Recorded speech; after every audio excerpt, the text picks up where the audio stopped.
Bonjour à tous, parlons du cinquième principe christocentrique aujourd'hui. Dieu prend plaisir à la miséricorde et non au sacrifice.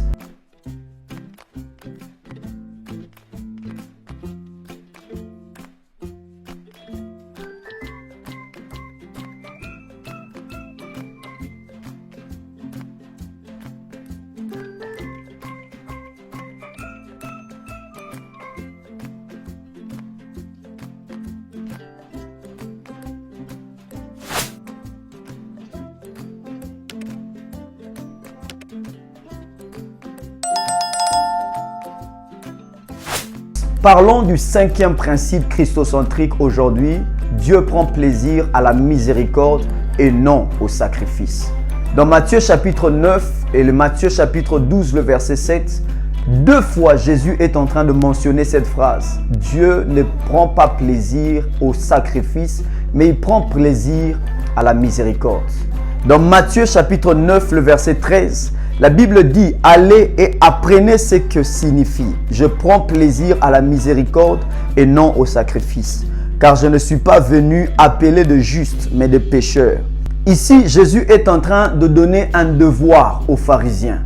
La Bible déclare que les pharisiens sont venus devant Jésus et lui posant la question par rapport à ce qu'il était en train de faire. Ils l'ont trouvé manger avec les publicains et la Bible est en train de dire qu'il mangeait avec les hommes de mauvaise vie. Jésus est en train de leur dire que Dieu prend plaisir à la miséricorde et non au sacrifice.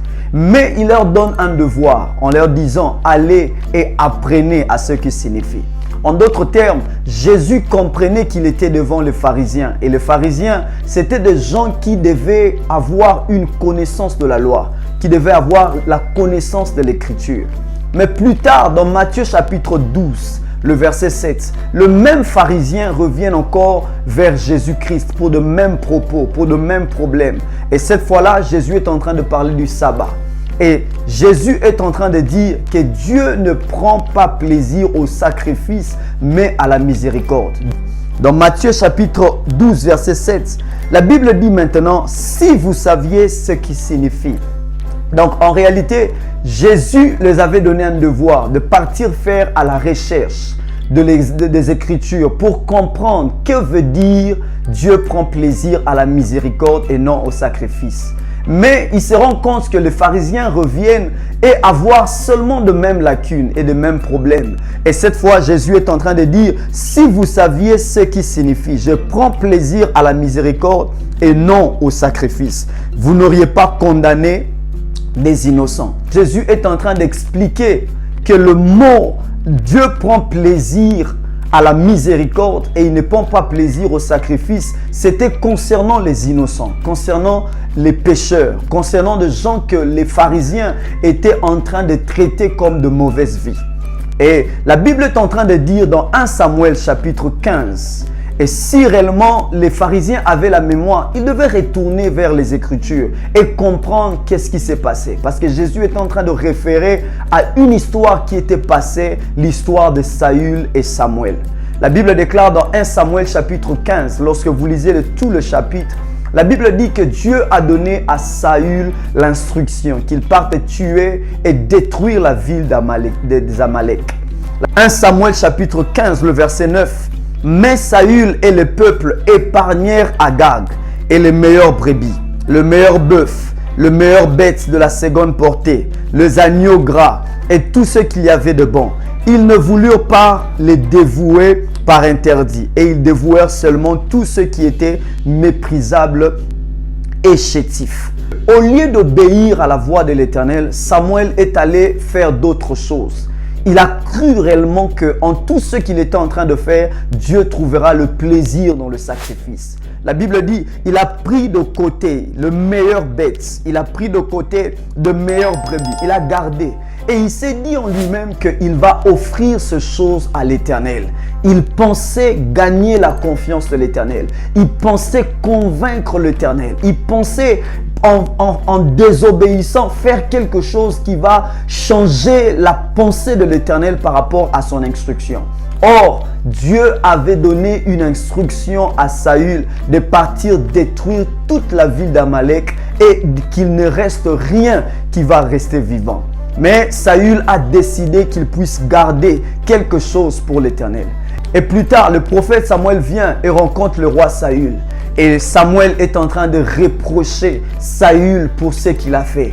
Il a désobéi à la voix de l'Éternel. Il a désobéi aux instructions de l'Éternel. Et la Bible dit, dans 1 Samuel chapitre 15, verset 22, la Bible dit, Samuel dit, l'Éternel trouves-tu du plaisir dans les holocaustes et les sacrifices, comme dans l'obéissance à la voix de l'Éternel? Voici l'obéissance vaut mieux que le sacrifice, et l'observation de sa parole vaut mieux que les graisses des béliers. Car la désobéissance est aussi coupable que la divination, et la résistance ne l'est pas moins que l'idolâtrie et les téraphins.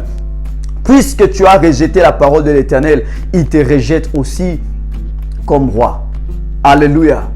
Quelque chose qui a tapé à la pensée de Saül. Saül ne croyait pas. Il ne pensait pas. Lui, il pensait qu'en prenant de meilleures bêtes, il va plaire l'Éternel. Il pensait qu'en prenant de meilleures brebis, il va avoir plus confiance de l'Éternel. Il va se reprocher et il va trouver la confiance de rester encore. Mais la Bible dit que Saül, lorsqu'il a fait ça, Samuel lui a dit que parce que tu as désobéi à la voix de l'Éternel, l'Éternel a décidé aujourd'hui de te rejeter.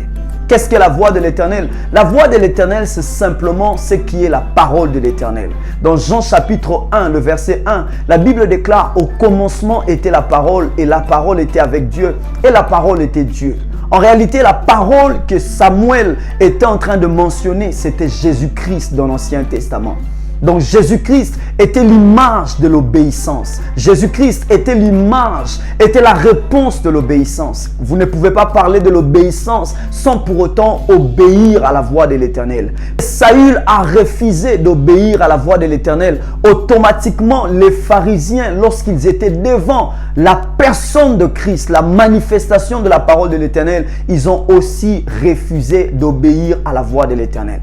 Et la Bible déclare, Dieu ne trouve pas plaisir aux holocaustes. Dieu ne trouve pas plaisir aux sacrifices. Dieu ne trouve pas plaisir à tout ce que nous sommes en train de faire. Le plaisir de l'Éternel se trouve dans la volonté de Dieu. Le plaisir de l'Éternel se trouve dans la volonté de l'obéissance, d'obéir à sa voix, d'obéir à son Fils, d'obéir à toutes ses paroles. Que Dieu trouve plaisir dans la miséricorde. Il ne trouve pas plaisir au sacrifice. Que veut dire la miséricorde? La miséricorde, c'est simplement la bonté que l'Éternel donne à tous les pécheurs. À tous les pécheurs. Lorsque vous rencontrez Jésus dans votre chemin, l'Éternel vous accorde cette bonté. Il vous accorde le pardon. Il vous accorde sa justice. Il vous accorde son amour sans que vous puissiez payer de prix, sans que vous puissiez faire quelque chose. Jésus est au point de vous donner toutes ces choses. Aujourd'hui dans la société, que veut dire la miséricorde? La miséricorde aujourd'hui dans la société, c'est simplement ce qu'on peut dire la mesure de grâce. Une mesure de grâce.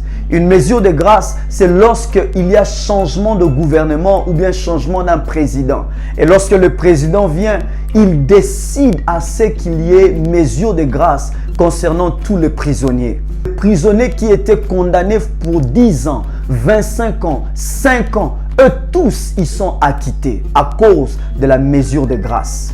La bonté de l'Éternel, c'est ce que nous, on appelle aujourd'hui une mesure de grâce. Dieu a offert à tout ce peuple, Dieu a offert à tout ce peuple par la voix de Christ la mesure de la grâce. Et il dit, il prend plaisir à la miséricorde et il ne prend pas plaisir au sacrifice.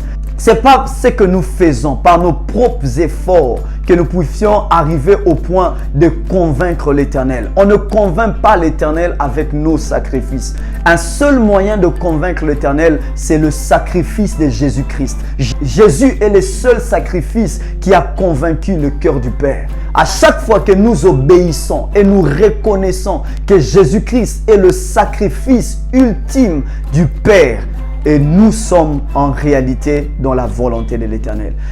Que l'Éternel vous bénisse. Amen.